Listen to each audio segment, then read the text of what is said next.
magsimula, yung tinanim mo. Ay, oo nga pala. Tanim ka, di ba? Nagtanim ako dito. Ang arte! Nakalimutan niya! Wow! Parang alam niyo, mahilig ako sa bulaklak, Pasensya na, yan nakayanan ko eh. Wow, Welcome. thank you! Welcome po. Sana matuwa ka naman at...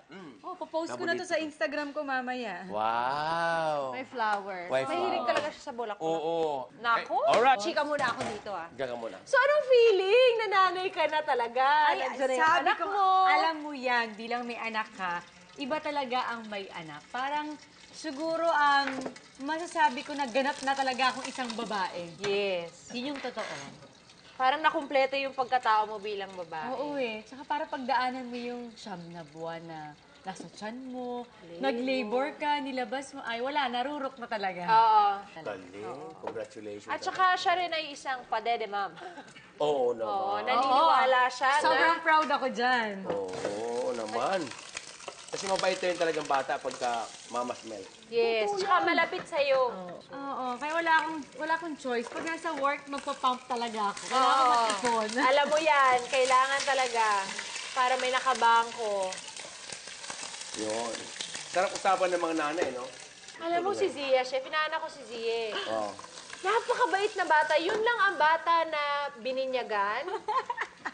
Nilagyan ng tubig, hindi umiyak. Oh? Kasi kinakausap niya.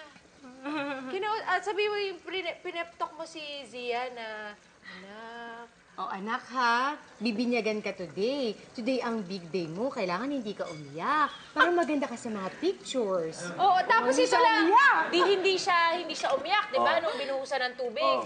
Ito na, 24, ninong-ninang, solo-solo picture, hindi pa rin umiyak. Oh? Umiyak pagkatapos ng huling picture. Pero pagkatapos sa anak ko, nakaganyan na sa akin. yung parang Parang, nagmamakaawa. ma'am, enough na. Oh? Oo. Bait na, no? Ang Bait. ganda-ganda naman kasi, sobra, no?